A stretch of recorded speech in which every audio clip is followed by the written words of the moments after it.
to another episode of Spire, The City Must Fall. Um, our last adventures, our adventurers survived barely, um, and now we are about 3 or 4 months after that huge event that happened in Spire, where they shut down a demonic drug factory in New Haven. Many lives were lost, including the life of an Alfear blood witch named Josh. And as I said before, it's been 4 months since that time, and each of our players have been laying low. And they have just received a call to come together again for another mission. This mission will be taking place excuse me, in the Pilgrim's Walk, which is the level of Spire, the city must fall. It's the level right above the ground level. So the ground level is where we have the North Docks, we have the Blue Docks, we have the Blue Bazaar. Pilgrim's Walk is the next level up. And this is basically a whole level excuse me, of gods, temples, priests, charlatans, all believers, non-believers, all congregate in Pilgrim's Walk. So only 3 of the players the adventurers were able to answer this particular call, which was put out by the Magister, who is midwife. And so she calls the 3 of you, and she is informing y'all basically at the entrance of Pilgrim's Walk. There's huge stairs. We're talking about huge stairs, almost made for like giants, that leads up into Pilgrim's Walk. And she's slowly walking with you and explaining to you some of the details of this particular mission. Even though you guys are out in the open, she is very, very cautious to notice who is around you. And each of the steps, as I said, the steps are big. It takes a long time to walk up these stairs. And there's many groups of parishioners and different believers of different faiths just resting at various different levels. And she's walking you guys up the stairs. She is letting you know just some of the effects from your last mission. All you know that it was pretty big news that Alfear's son got murdered by Drow. And it was the main topic for about the first month. In addition, what you guys have learned also is that the particular Drow who killed Watch's son, of course he said that y'all did. And so you each have been kind of laying low, no kind of direct connection that's been made to any of you. But you also have heard rumors that he's kind of moved up in employment with Josh. You guys also have heard of the destruction of this demonic drug factory. But in all the things that you've heard about this, you've heard nothing that has mentioned anything about the gnome, and nothing of anything about any connection of this particular factory to any Alfear, including George. So all you've basically heard is that this demonic drug factory, was burnt down. that's as far in terms of information that has gone out. As you guys are walking into going into the level of the Pilgrim's Walk, your wife's, is basically starts to describe to you the mission that she wants you to undertake. She reminds you, if you guys weren't familiar, that Drow saints. She looks at the Azurite. She acknowledges that the Azurite, of course, would know about this, seeing that he's in service of a particular god. But she kind of focuses her talking to Scriv and also Josette that Hallows are Drow saints, and they reincarnate when they die. Um, most of them do it, according to theology. Most of them reincarnate back in the home nations and not within Spire itself. But the ministry has tracked down a reborn Hallow. And this particular Hallow is in the streets of Pilgrim's Walk. She built up some kind of following by performing healing miracles and feeding the hungry. She wants you guys to bring her in as an operative before A, the Church of Our Glorious Lady shows up and kidnaps her, believing her earthly vessel to be their property. Or B, the Crimson Vigil sacrifices her to their goddess, sending the unholy mess of Pilgrim's Walk into fire and chaos.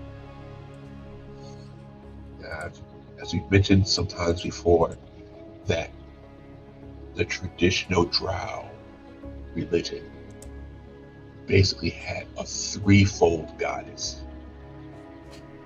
The front-facing goddess, which is the Church of Our Glorious Lady, which represents the light side of the moon, is the one that is allowed to be practiced throughout Spire by the Alfear. All of you, on some level, serve the hidden goddess, the ministry. This represents the dark side of the moon. All right. The Crimson Vigil worships the blood red moon, and they are basically extremists. They are willing, in order to take down the Alfear, to burn down all of Spire. You guys are basically the balancing point between these two particular, manifestations of the goddess. And the first thing that she says to all of y'all is that when you walk 2 blocks into Pilgrim's Walk, there'll be a knight by the name of Trev. This particular knight, he's a member of the Resistance, and he's being matched with y'all to assist with ascertaining the nature of the Hallow and figuring out how to deal with her before everything goes down the shitter. All right. The ministry gave him some Azurites, which are supposed to be able to deactivate the Hallow's powers temporarily, should the Hallow just get out of beyond people's control. Azurites are fragile, like glass containers that are broken, and the substance in it is highly reactive to oxygen. All right, so Trev is the one who was entrusted with these particular Azurites. And that's it. It's like bring her in. She doesn't want this Hallow to either go to Our Glorious Lady and now also to the Crimson Vigil. Sorry, could you refresh my memory as to what exactly a hallow is? So the hallow is a drow saint. So traditionally they reincarnate when they die. Oh, okay. But most of them reincarnate in the home nations. Very few reincarnate within the city of Spire itself. And so this particular hallow, they want you to bring in as an operative. And so as you guys enter the crest in terms of where the stairs enter the level of Pilgrim's Walk, and the streets are ahead of you. They're twisting, leaking passages. You see like 1,000 temples, right? The corridors are far from the exterior of the walls, and therefore any natural light doesn't make it in there, right? It's all the light that you really see is like glows from like altar candles, braziers, and though some of the temples are well done, you see a lot that are just beat down also. Heavy scent of frankincense and other particular incense burning in the air. And the street itself is just filled with different parishioners of 1,001 different faiths. You can pretty much see down the block, and you see the particular night that your magister is described to you. It's Trev. Trev is standing on a particular corner. He looks battle-hardened. He also looks half drunk.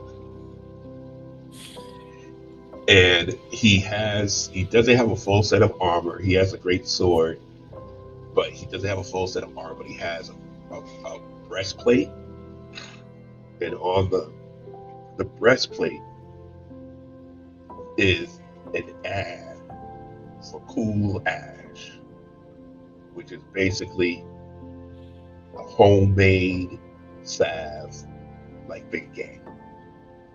So he's doing his little, advertisement for, cool salve on there, and just standing on the block, you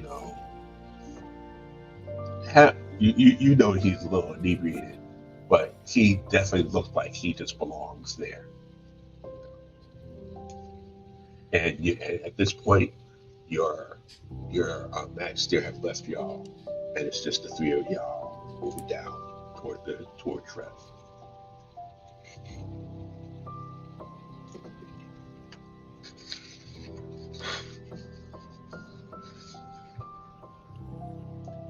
And he knows what he's looking for.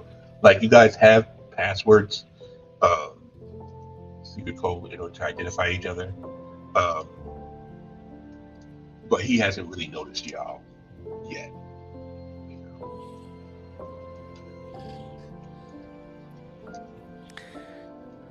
We've been burned before. Maybe it would be a good idea to watch him a little bit longer before we make contact.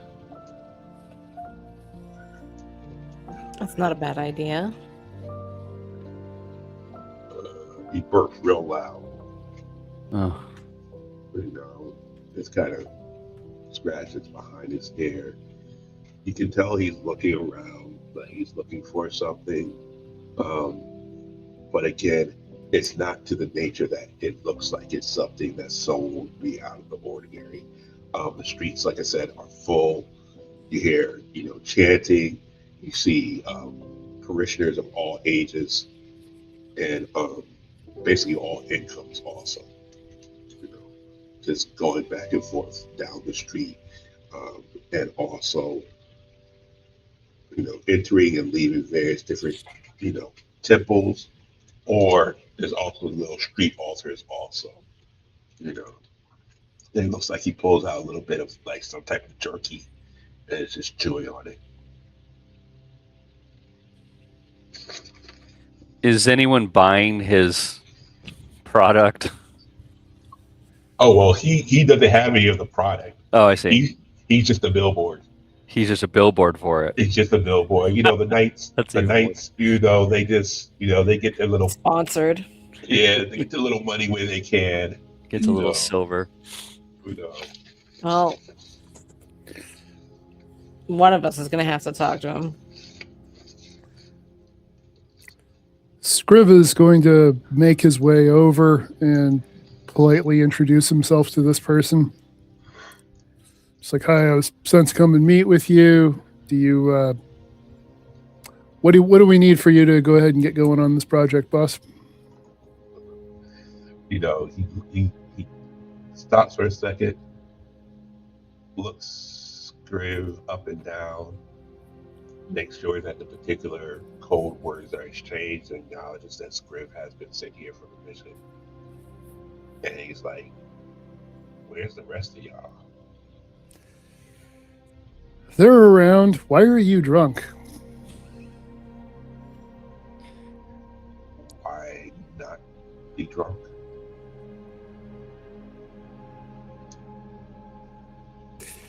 Good point. So Scrib is going to take a pull off of his pocket flask and then wave the other two over. It's like, if this is some elaborate trap, he's not the mastermind. Okay. Can I have my bodyguard? I assume my bodyguard is with us, and we've repaired our relationship to some degree. Bodyguard is here. Your 3 followers Mm. are in the midst of the Pilgrim's Walk. Okay. They're around. Okay. They're They're around. around. So just like keep an eye on us from a But distance. once again, your all of your NPCs, none of them have been initiated. All right. So Mhm. your bodyguard is following orders. The 3 of them, when you know, they'll do stuff, but in terms of the intricate stuff, they know nothing of it. You know, they're just like Josette's going down there in Pilgrim's Walk. You don't know why. Maybe she's trying to find a gig down there. You know, same thing with Scriv. You know, your cousin's just like, he's probably like looking for some story up there, kind of stuff. You know. All right. So Trev pulled you over, and he pulled, you know, all 3 of y'all to basically, it looks like a, you know, piecemeal type of a temple. You know, it's not elaborate or anything. In fact, it looks like whatever god was there has, you know, long been gone. Like, there's no particular markers to tell you what particular deity or anything is there. You know, and he says that, I thought there would be more of y'all. Well,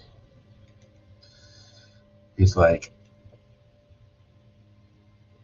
a lot has been really changing around here. And as he's talking to y'all, he makes sure that, one, he's looking, you know, make sure that no one's focusing on this particular group right here. Because you guys aren't doing anything out of the ordinary. You're just sitting and talking. He was like, this Hallow, Brianna, also known as Rose blooming in the void. She started coming down here. She made her appearance down here about 2 weeks ago. And she just started doing a bunch of miracles. And she has been developing this big following.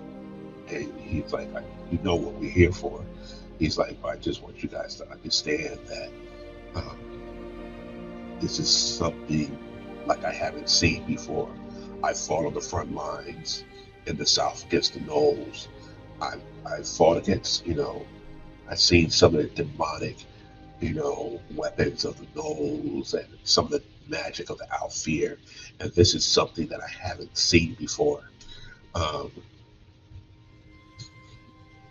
It seems to be a quiet reverence for her, but the whole energy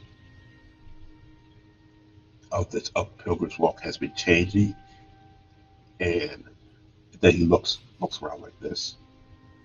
He's like, and truth be told, he's like, I think there are parts of reality that are fracturing around here due to Brianna. And so I think that we have to get to her sooner than later. What does that look like? Reality breaking. He was like, there's the normal things that happen around Spire that aren't normal all the time. He was like, but there are parts of the city where I've seen things repeat. I've seen literal cracks in the seams of buildings that look like they are fracturing into other dimensions. And it seems to be happening more frequent. Now Pilgrim's Walk always has a lot of, little miracles here and there. There's 1,001 gods here. But this stuff has been happening consistently, and it's been happening consistently within the wake of Brianna. Rose blooming in the void. And he says, and we're getting close to this time now because I've seen the Crimson Vigil really, really, really become extra active as of late in a way that I've never seen them before.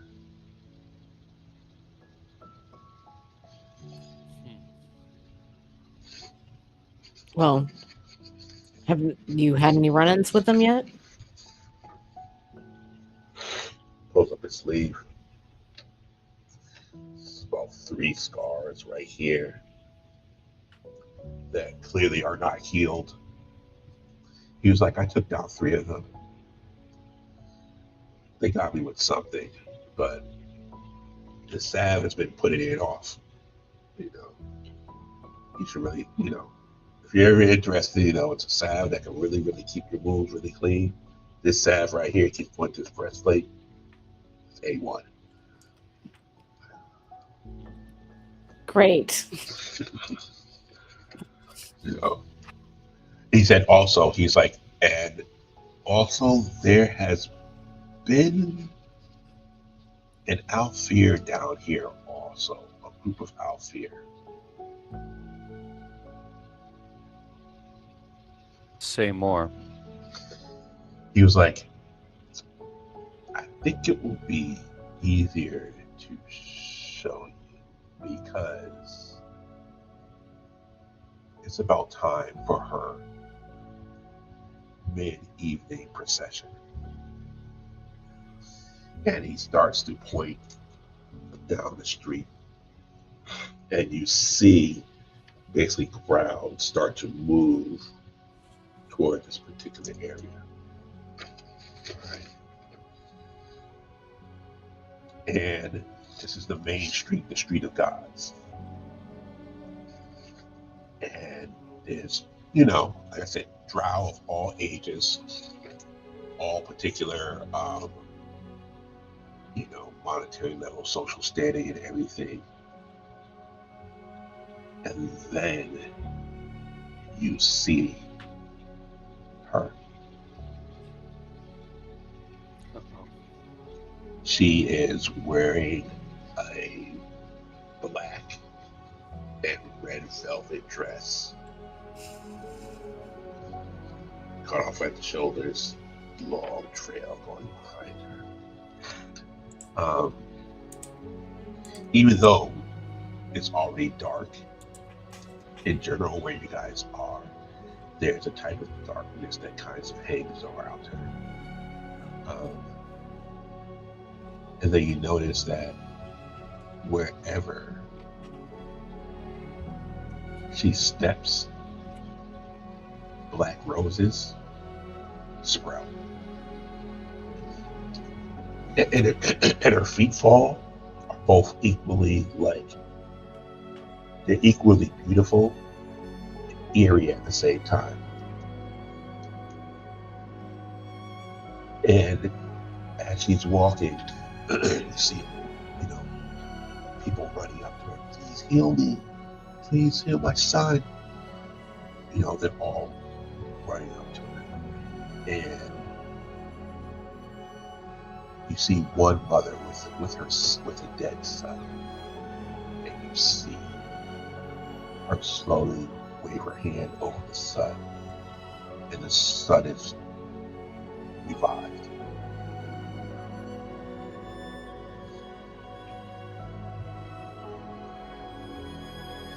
But what you also notice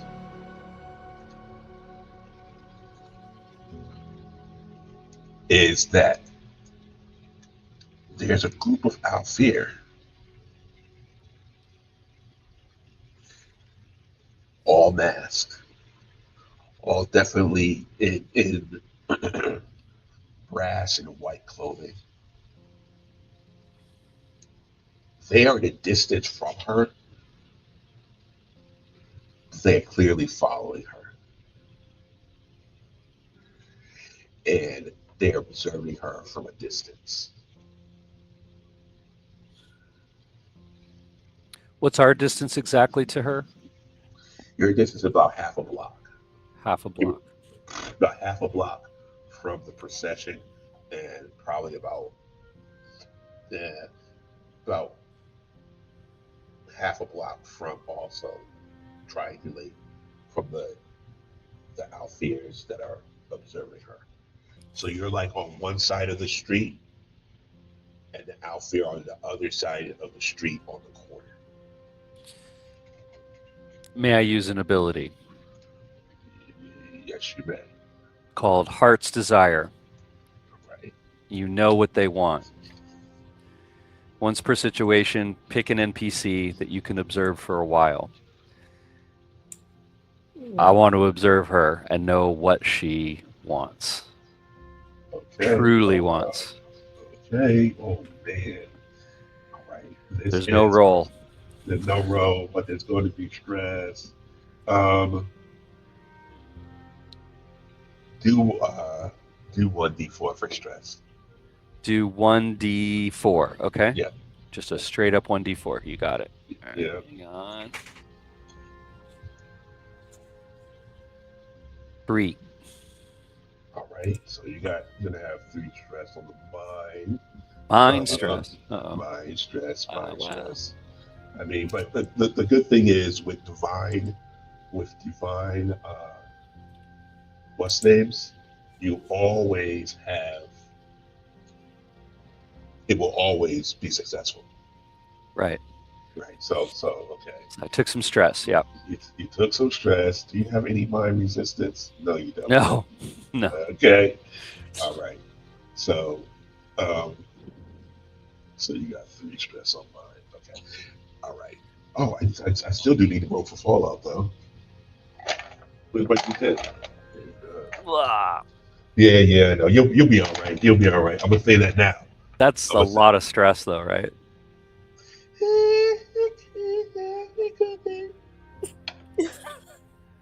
Oh. Uh-oh. You're just gonna get. Yeah, you did get Fallout, but let's go with first of what you discovered. Okay. All right. So you petitioned Azure to know the particular heart's desire of this particular Alfir. And there is a level of wanting to repair something with rose blooming in the void from this Alfir. There is a sense of longing and wanting to repair a wrong that was done in the past. And that longing is within the realm of romance. Okay, I'll relay this, of course, to my comrades here. All right. So Make a good song. so for the minor mind fault that you have right now is you are having a little bit of problems focusing after this. You're Okay. drifting into daydreams of perfect markets and impossible profits, and you kind of lose your place in conversations a little bit. Okay. You're really just thinking about, man, I could really like sell that for twice that and make this, and down at Pilgrim's Walk, the things I could sell to these guys down here, and so this longing that you detect in her, this romantic longing, is like her heart's desire is to repair some great wrong. But this is the one Alfear, but there's a group of Alfear, and anybody has a cult? I Yeah. believe I do. All right, let's everybody roll. Whoever has a cult, let's roll 2d10. 2d10? Yeah, 2d10. I don't think I do. I do not.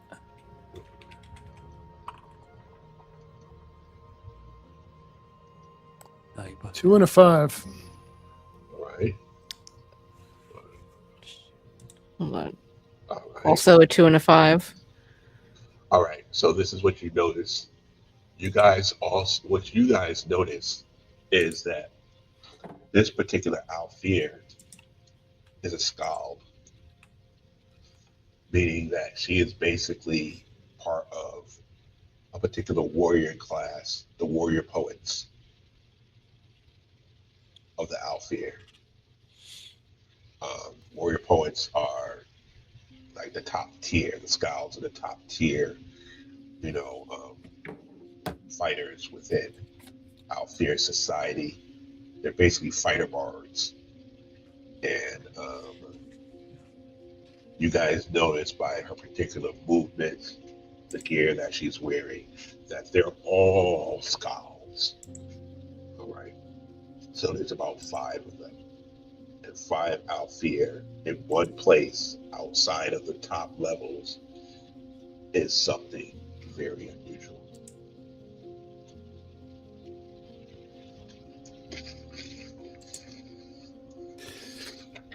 Am I correct in guessing that pretty much all eyes are going to be on the saint and the procession and the Alfear, and nobody's really looking at us right now?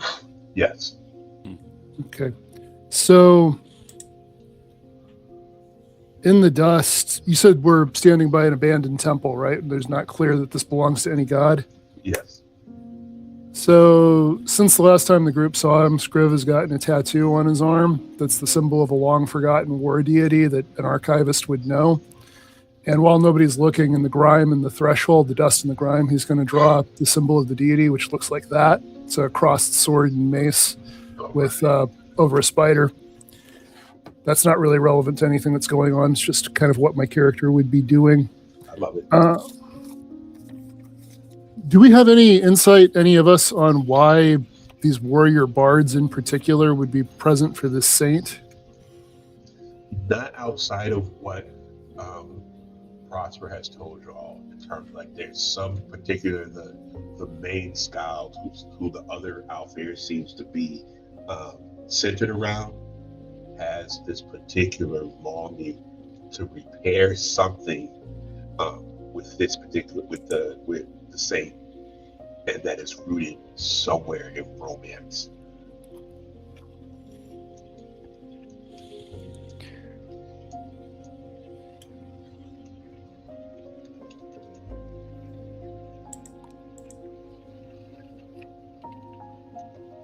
Do we know where she's headed? She gets proceeding down the main street, and the procession is following her.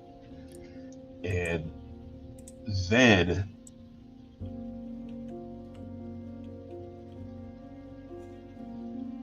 she's pretty much had proceeding past, and the mother who was holding whose child that rose blooming in the void has returned to life, you guys notice, you hear this yell, scream that comes like from the intestines of this mother, screaming to the sky. And as you look over, you see that her child has slowly turned into a black stone and then crumbles into dust. The procession is still kind of moving forward, but now there's all type of confusion happening right here, and the mother is cursing in several different tongues the name of Brianna for giving a false miracle. And now things are starting to jumble up in the street now. The Alfear are kind of still observing but thinking back, but now it seems that the procession is getting kind of mixed up. People get too upset. We may have to intervene. There's But definitely I'd prefer to get her on our own so that we can just speak to her. Right. there is definitely looks like there's two camps forming. There's the camp that is kind of reacting to what just happened with the mothers. And then there's also seems to be a camp that's kind of forming around Rihanna, to protect her. Can I get a roll in let's see, I'm trying to think what domains anybody has religion or low society? I have low society. All right. Give me 2d10, 2d10s. 2d10s.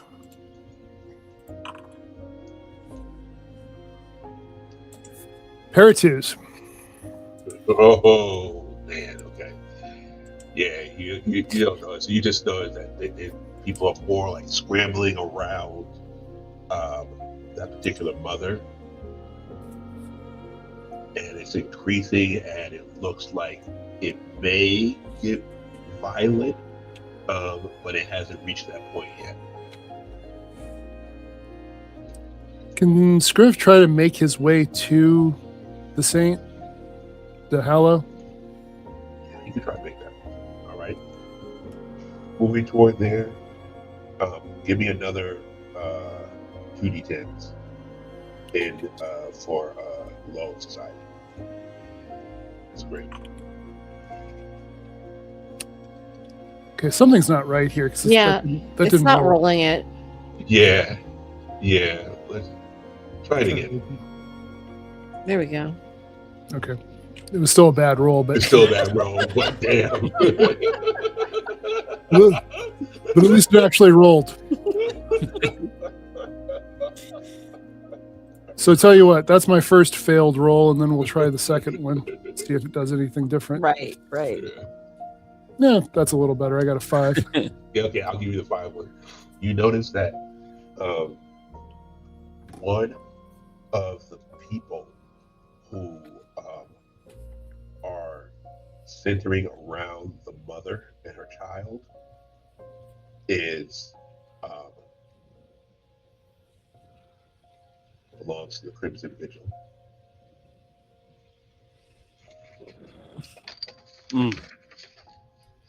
Is our contact still with us? Yeah, Trevor's like, he's looking at y'all and like, what do you want to do? He's like, I just want to, whatever you guys going to do, because basically he's saying that the Magister told him to follow y'all's lead. He's like, he's here to make sure that whenever it comes to time that things go down with the Saint, that it's handled. But in terms of how to get there and how to do everything, he's waiting for y'all particular calls. So I'm sorry, Josette, I didn't mean to interrupt. Please go ahead. Oh no, I just maybe if we Maybe if one of us goes up to her and warns her, we can just convince her to come with us. Yeah, that's what I had in mind. I was trying to make my way to her and just be like, look, this isn't going well. I'm a friend. Let's get you into that. The abandoned temple seems like as good a spot as any to just get her off the street for the moment, and we figure the rest out from there. That sounds good. Yeah, that's a good plan. All right. Who talks to her? Well, you guys are working yourself up to her, and that's when the Crimson Vigil person that you noticed, Scriv, Yeah. now is looking at y'all. He's like, these people are making a beeline. So you notice that the Crimson Vigil person that's looking at you.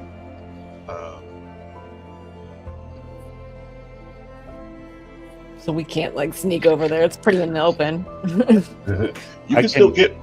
Sorry, go ahead. You can get closer to the safe, but the Crimson Vigil person is definitely watching you. Yeah, I'm still just trying to get to her to try to get her to come with us. I'll run interference and go talk to the Crimson. Okay. Yeah, I'm going with Scriv to help compel. Yeah. With our combined powers of Right. combination and deceive. All right, so there's definitely a crowd that is forming around Brianna that's looking to protect her from what looks like it's going to be aggression from those who are centering around the mother, and her child. Trev is going with y'all, who's going toward, going toward Brianna. As Scriv is making his way toward the mother, a weight presses down on each of your minds. You guys turn and see the saint, and looks like she's panicking, and at that moment, like all your mental synapses, you feel like pressed down on your brain, and you guys enter into this disjointed type of memory. Each of y'all are all plugged into this memory. It actually looks like everybody in this particular area is plugged into this memory. It is from the perspective of the person who belongs to the Crimson Vigil. So it is a woman drowned. She's dressed in black and red scarf, and when you guys are kind of like forced into this memory, you look at her into fire. And it's looking like you are seeing this memory from her perspective. All right. And from her perspective, you don't know exactly where you are. So some level of Spire that none of you have ever been at.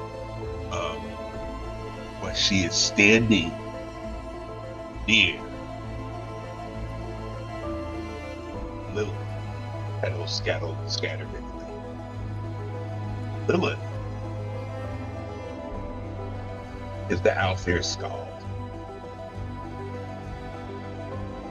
Alright. So you witness a woman, a drow woman, that kind of looks like Brianna, staring at her own face in a mirror, and is disturbed by it, and is hesitating, reaching out. And as soon as she stops to hesitate, the image from the mirror reaches out and grabs her arm, and the other image from the mirror reaches out and grabs her arm. And then Lilith, the Alfear, attempts to rush toward this woman that looks like Brianna to stop what is coming. But then her image on the other side of the mirror stabs her from behind Brianna and guts her. And then the image ends. So everybody's kind of stunned because you guys weren't the only one that experienced this image. Everybody experienced this image.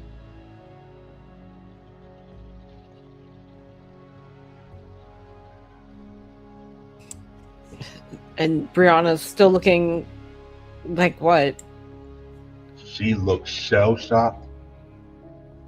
And as you guys are rushing toward her, her people are rushing her out of there. And at this point, her people are focused on anyone who is following them who isn't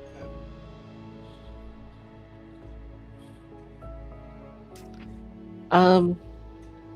I'm gonna move into a side alley and try to follow them from a distance. Okay, let's go with, do you have sneak? No. So, no, why would I have sneak? You know what? So we're gonna do this. We're gonna go with a 1d10. Okay. Ooh, an 8. Pull that off. Okay. So you're keeping up with them. Does anybody? What does everyone else do? Well, I was trying to make sure that these Crimson people don't actually interfere with what Scriv and Josette are trying to do. Yeah, I'm following after, but I'm not trying to be subtle about it. Like I'm explicitly going after. All right. You're going after the Crimson person? Yeah. No. I am. Or you're going to go after Brianna? I'm going after Brianna. He's still running interference with the Crimson. All right. Go again. I'm going after Brianna. My mic just automatically went off. I'm going after Brianna pretty directly, not as subtly as Josette. And Prosper is interfering with the Crimson, whatever the Crimson person's doing. All right, I got you now. Finally. Of course, it's going to be technical difficulty, technocracy. But all right, so you're going. I'm sorry. Once again, Scriv, where are you going after? So I want to Scriv is just. going- Oh, sorry, Scriv. Scriv is going after Brianna, and not as subtly as Josette. He's explicitly following after. All right. And Prosper, what are you doing? So this Crimson person, I'm expecting them to spring whatever they're planning at some point. So I just want to actually just go up and start talking to them, and just basically get them distracted so they don't notice Scriv or Josette doing their thing. Okay. All right. So they are moving pretty quick in terms of ushering Brianna out of there. Josette is keeping up with them subtly. And the point that they notice that Scriv is actively going against following them, that's when several of them hang back to make sure that he isn't coming through. We're talking about 3 or 4 of them. And the knight is also with Scriv also.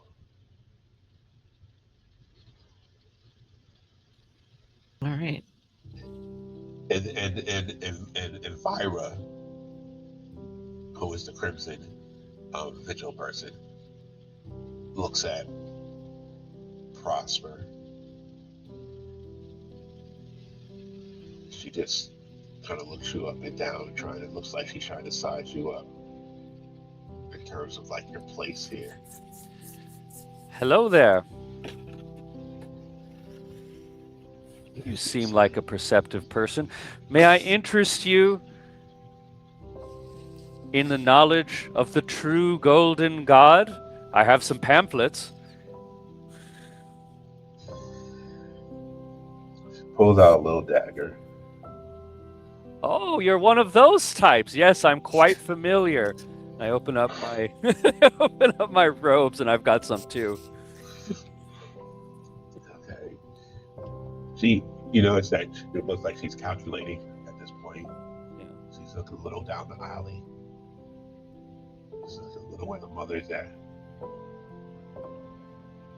Then she just turns and leaves. Oh no, wait! You haven't heard everything I have to say yet. Please, don't you want to know the truth?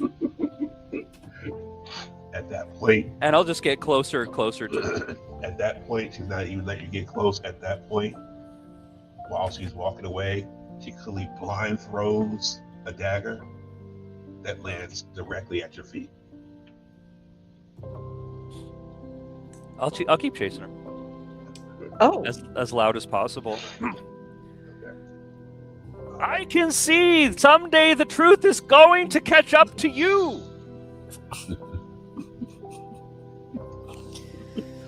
Okay. You there, the one who just threw the dagger at me and intentionally missed. I know what you're doing.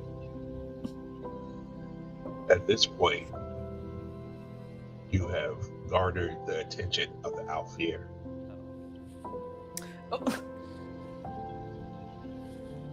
Who have been silently kind of standing back, kind of still observing everything.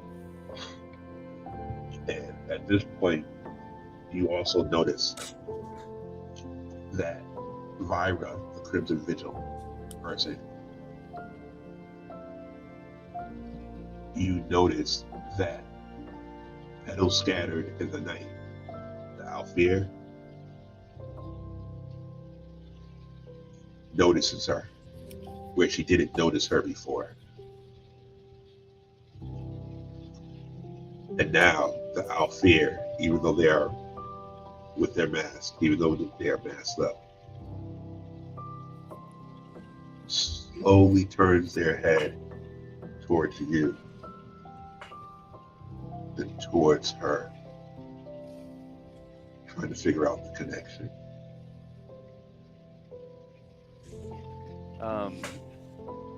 So I have high society. Do I know what the appropriate when you receive the gaze of the Alfear like this? What is the deferential? What's the deferential thing to do to make sure they understand that, as far as body language or any other behaviors, that I am subservient to them? Let's go with that. Let's go with 2d10. 2d10. Okay.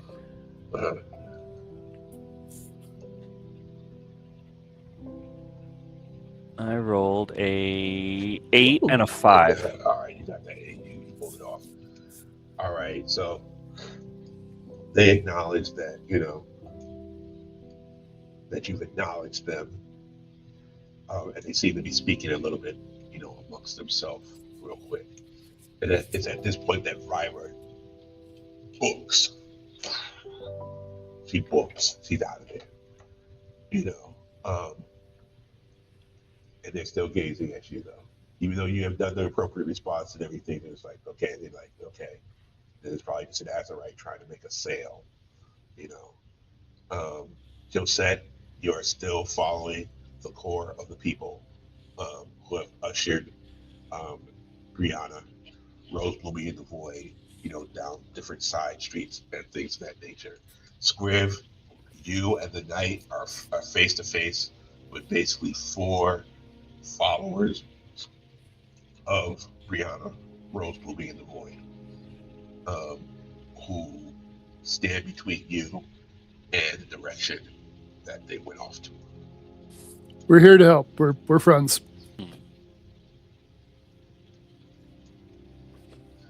All right, let me see if they can leave that. What do you got for it? You have compel? I believe so. Yep. All right, 2d10. Okay.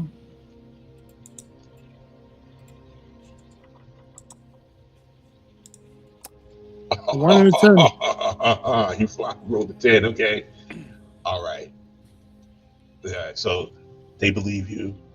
You know, they're like, so you're believers of the rose moving in the void. It's like, are you here? Are you here to help us protect her? Exactly. We have friends who will help keep her safe. All right. So they accept you. They're not necessarily going in the direction where Brianna has been, but you are now with this particular group, who's also entwined with Rose moving in the void. All right. And the mother is still screaming in the street. All y'all are far away from her except, our Azurite. Um, Josette, as you follow Brianna and a little bit of her followers, you finally see the place where they have held up. So it's like I said, it's the back streets, back alleys. Um, it's like it looks like a little like alley kind of like temple.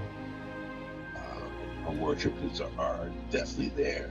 A lot of her devotees are there, wearing the robes of black, symbolizing the darkness that cloaks, around Rose moving in the void.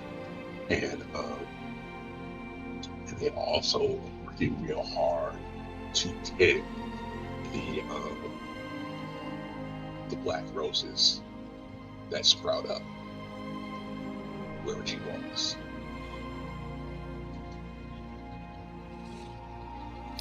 Okay. They've slowed down then?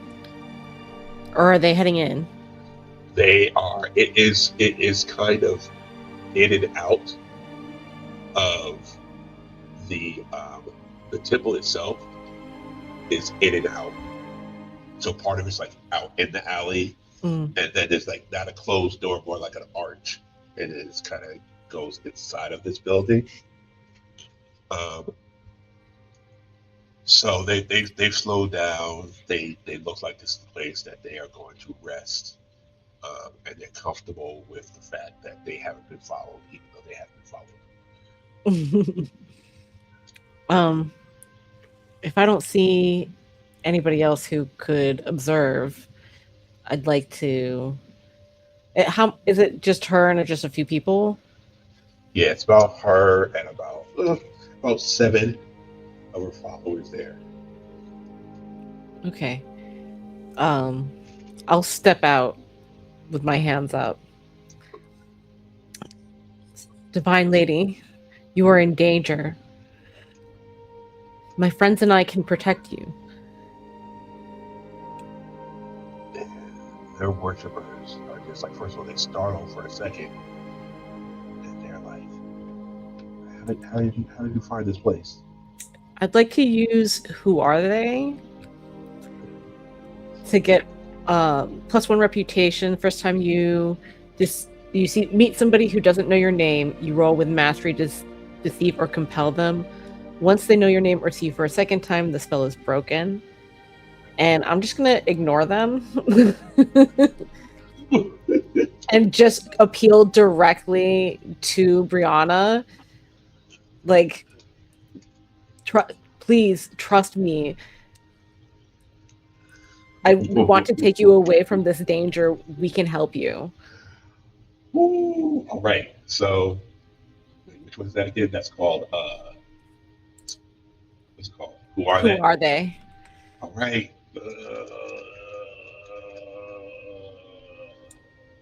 Let's read Steve. Okay. You are going to roll. You have deceive, right? You have deceive. What are you going to do?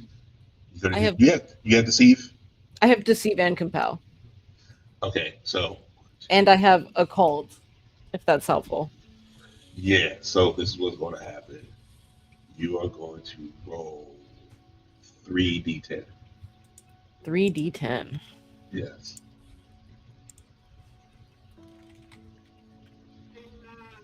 Hold on, kiddo.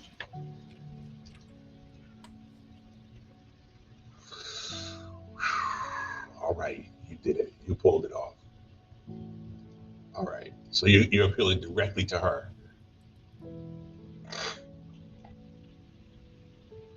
Yeah, I'm talking directly to her. I'm like making heavy eye contact, All right, all right.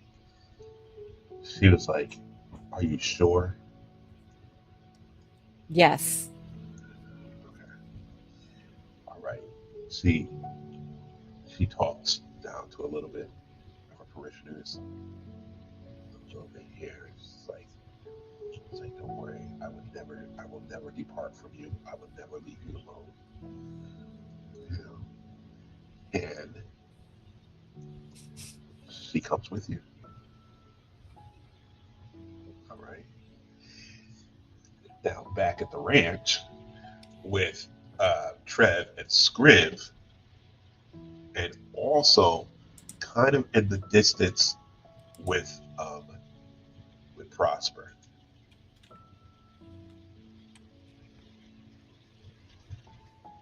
You see a huge fire, a particular temple, and from those people who are running from it, you can tell that this particular temple was a temple for Brianna, and it's burning. And Prosper, you notice that it's in the direction that Vira went, the Crimson Vigil person.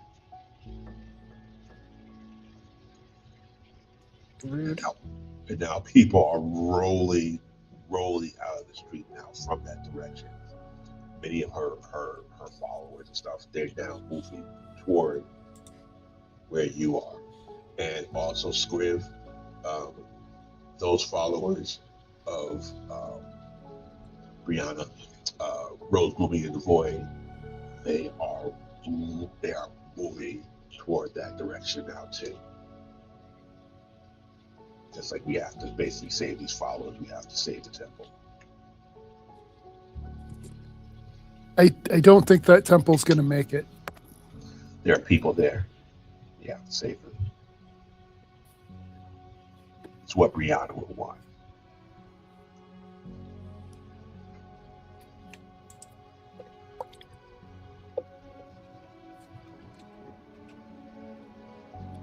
Okay, what do we need to do? So they just rush into that direction and basically herding you and Trev along in that direction. And they're working on safety in terms of rescuing people at this point. They're working on helping people escape from the particular building. They're working on setting up street side first aid kind of stations and everything. Working on breaking some of the water pipes in order to flush out the fire itself. They're all working together to extinguish this particular fire. Is it clear what happened here? They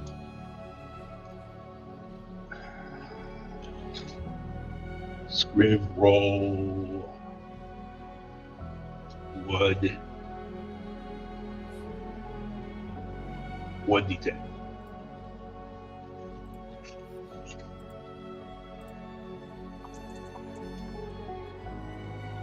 Well, that was a hot 2.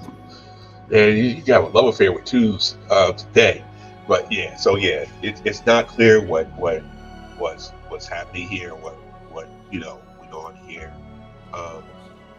Prosper, do you have investigate? I do not, but I could. Actually, I have an ability I'd like to use. Okay, let's go, Scriv. So this one's called the next logical step. Once per session, I can declare something is present in the world if it would be there in a schlocky pulp fiction story. There's no roll for this, but what I'm going to say is that there's like some kind of evidence of what happened here is just out in the open, like either somebody running away with a gas can or whatever it is that caused this just becomes clearly and plainly evident. That logical step. Yes. I'm going to do a 1d3 for stress. Okay.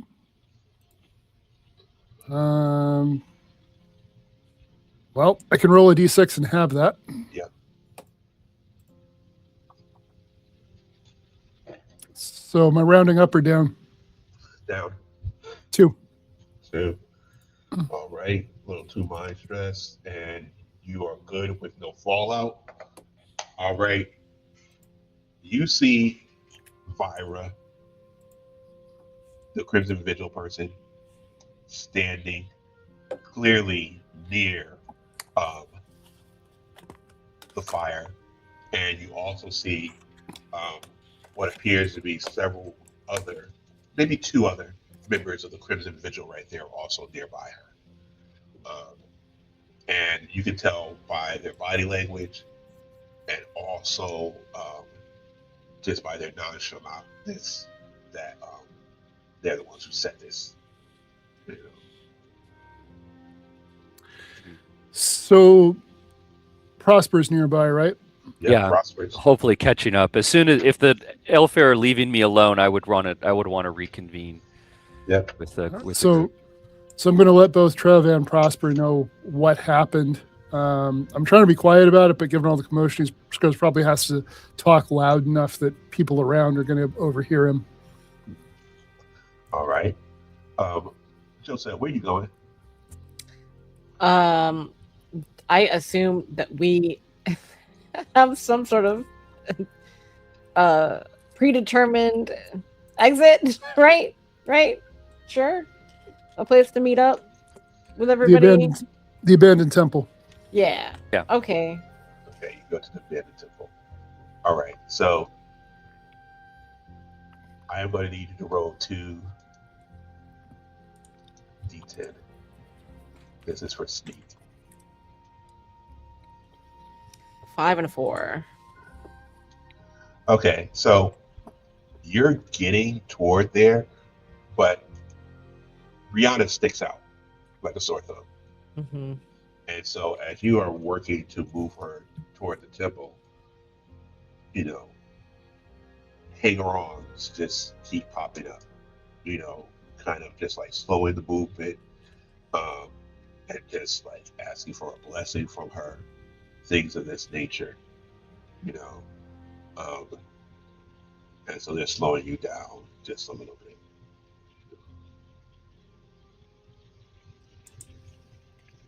And as they slow you, I'll keep going. Can I call my bodyguards, my guys, my bonds, and All right. have them try to help manage the crowd for us? Okay. I'll let that fly. All right. So Easy and all of them are you know, trying to at the same time manage the crowd. They're doing it not so much for, in their minds, that they don't understand why people are crowding around Brianna. It's like, Josette is here. Like, why aren't you guys crowding around her? You know, so they're trying to, like, you know, keep aside some of the followers and everything. But they're still really just kind of confused that they're not converging on Josette versus them converging on Brianna. All right, so you guys are slowly making it over that way. And at this point also,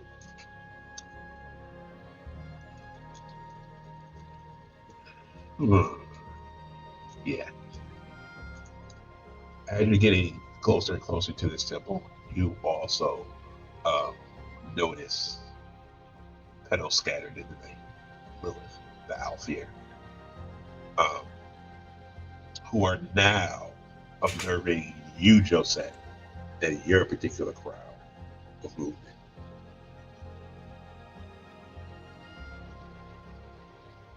And she now is actively walking towards you. I'm gonna try to pull us like in the same general direction, but just trying to go around and avoid as best we can. Okay. At the fire spot. Now you guys are all aware in terms of Myra, in terms of what that she set this fire, and that there's still rescue operations going on. What is y'all's next move from there?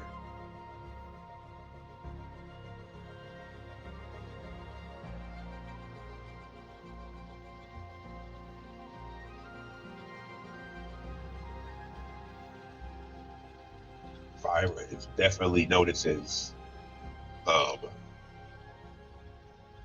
her eyes are like focused on the Azurite. But now she definitely has she has more of her crew members with her. Scriv is going to take out his notepad and start doing essentially on-the-scene interviews with people.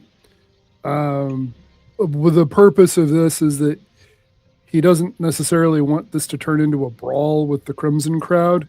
So if they know that there's a reporter on scene taking notes, hopefully they'll have the sense not to draw any more attention to themselves than they already have. All right. So he's very loudly like, "Hi, my name is Scriv, reporter with the Chronicle. I'm so sorry this is happening, but can you tell me what you saw?" Just to any passerby he can interact with. All right. So you also notice, in terms of where you guys are at with the fire, is that more of the devotees are showing up, and they're congregating more and more outside of just rescuing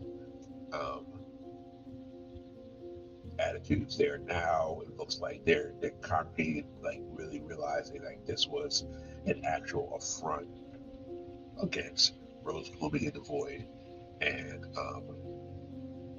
there's definitely like some chaos about to pop off, right now, in this particular area. Josette, you have fully made it back to the Hidden Temple where you guys are meeting up. And Brianna has questions. She's like, so what now?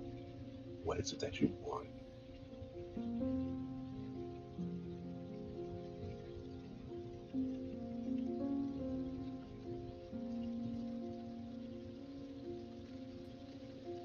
Sorry, I was on mute.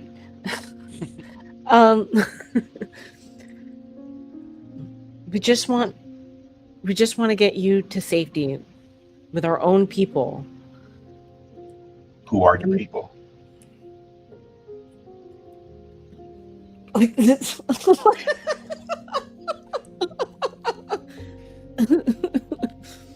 I don't know if there's some I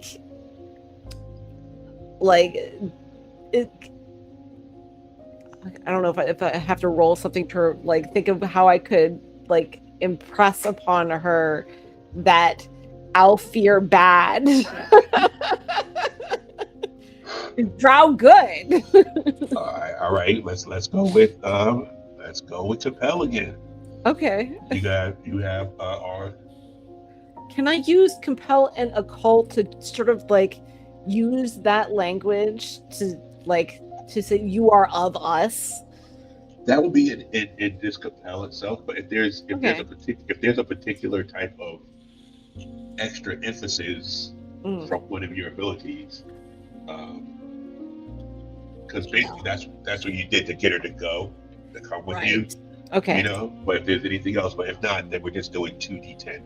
Well, okay, 2d10. Yeah, but if there's something else, I could use glamour to just. I mean, it's whoever it's sort of like a reflective ability. So I assume it would reflect back whoever this lost romantic pining that we sensed before. Yes. Okay, which one is that one? It's glamour.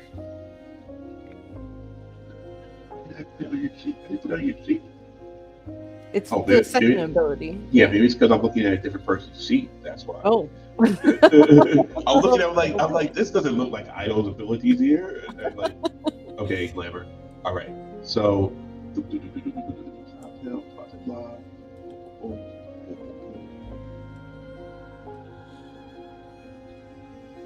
All right, I'm gonna do 3d10.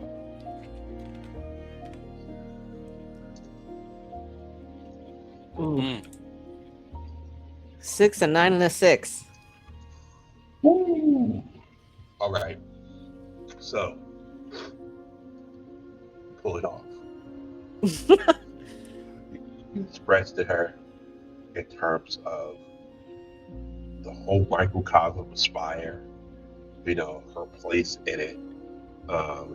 You express that, the Crimson Vigil, they're after you, that they want to sacrifice you.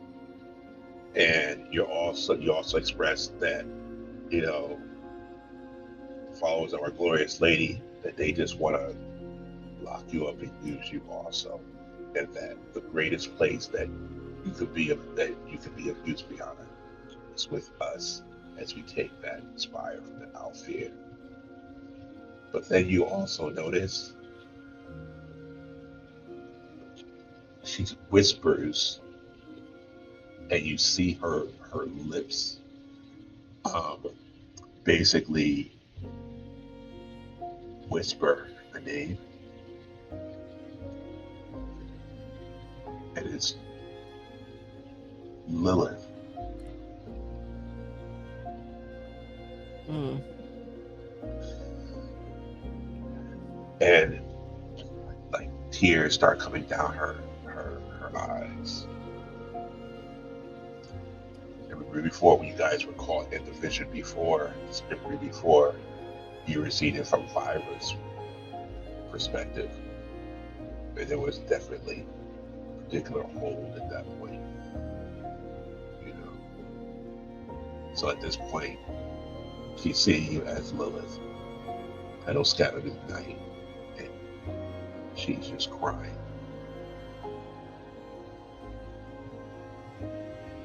We have to keep moving. She's like, okay. All right. Back at the ranch, the crowd is definitely getting disruptive. It looks like it took the same thing that you guys just escaped from in terms of the initial procession. It seems to be building up here, but the Crimson Vigil is standing back. It seems the crowd itself is like about to implode on itself because they have no clear direction in terms of where to go. And the Crimson Vigil is peeping out the Azurite, but they're not making any type of forward movements or anything like that.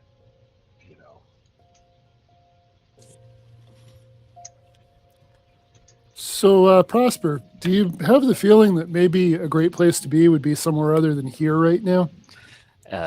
Completely agree. Shall we? Yeah, let's reconvene back at that abandoned temple. Okay. Egress? Could I?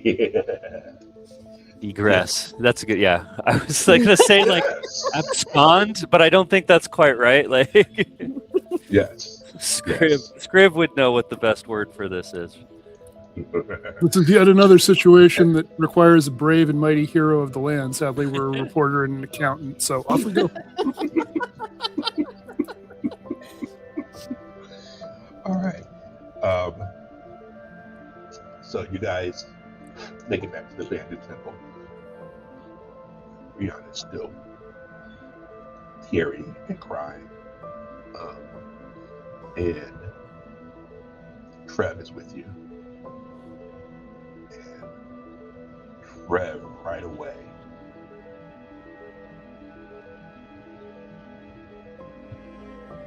spurts to the front.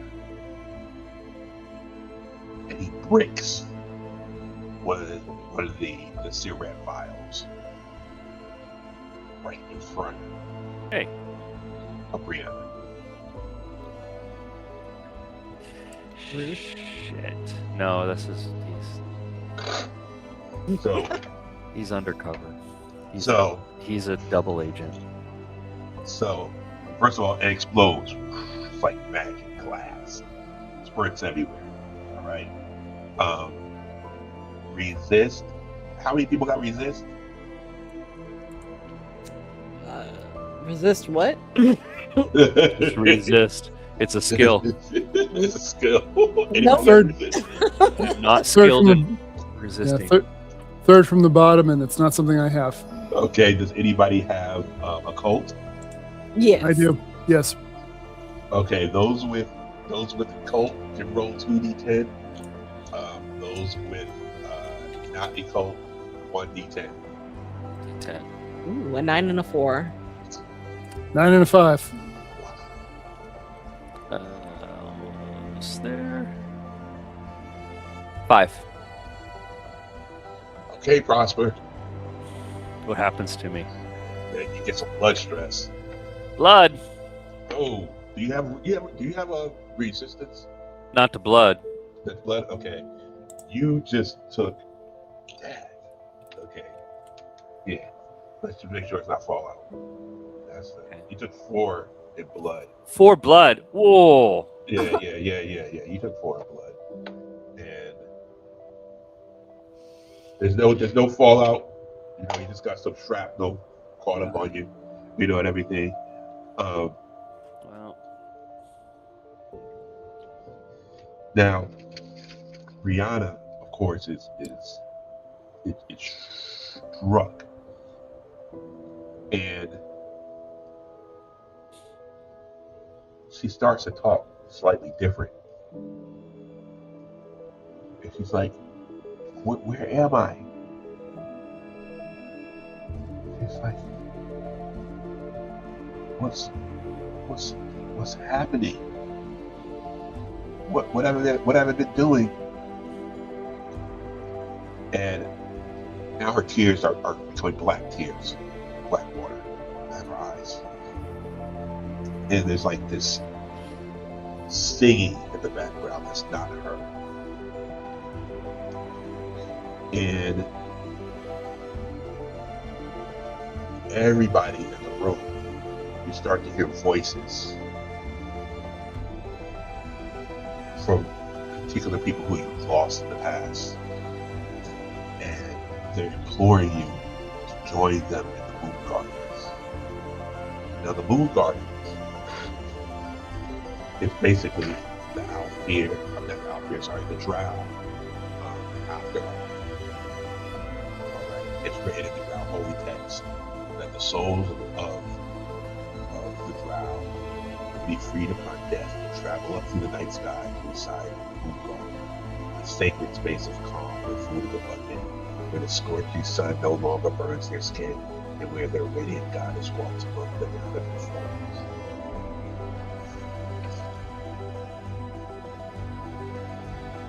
It's not my time. So now, everybody roll d6 for mind stress. mind. Mind. I'm done. Oh. 4.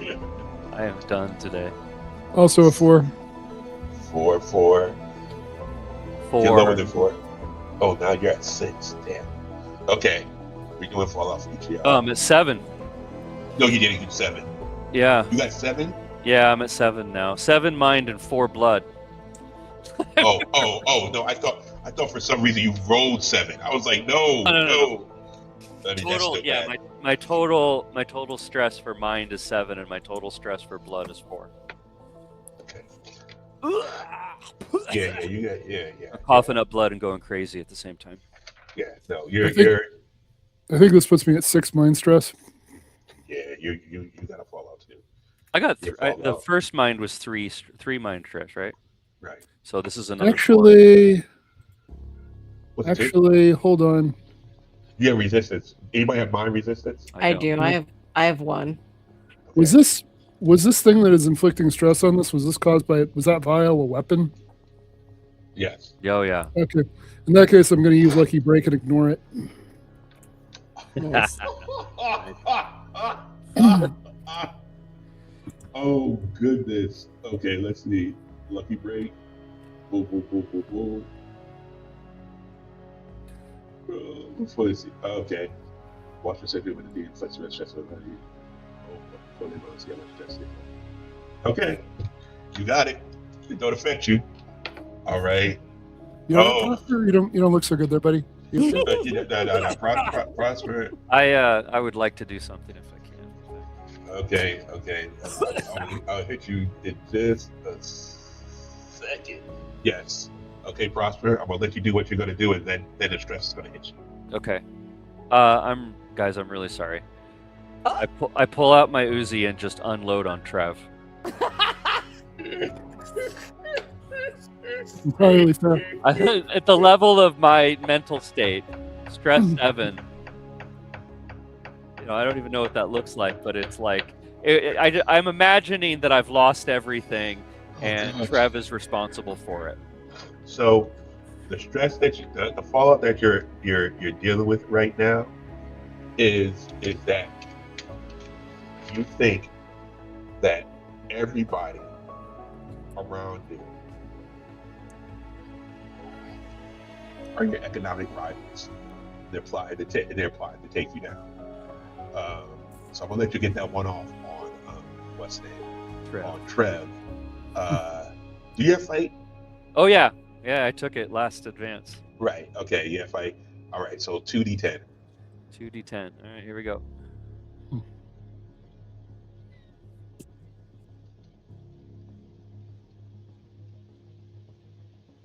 $10 and $5. All right. You got him. Good. You got Trev. Ooh. All right. Let's see how much damage did you gonna do? I don't know. I just said I just have some human-made Uzis. Right. Let's do 1d6. Okay.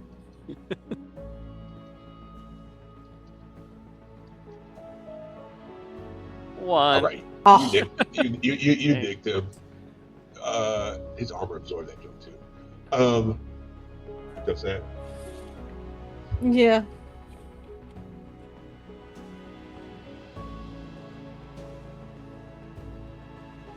You become uber conscious because you see crowds that are watching your every move.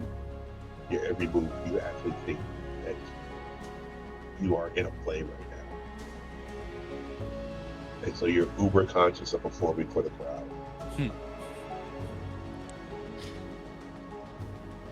Fantastic.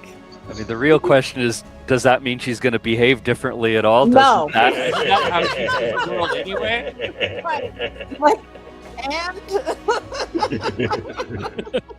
And And with that, no? we're going to take a break. Okay. okay, cool.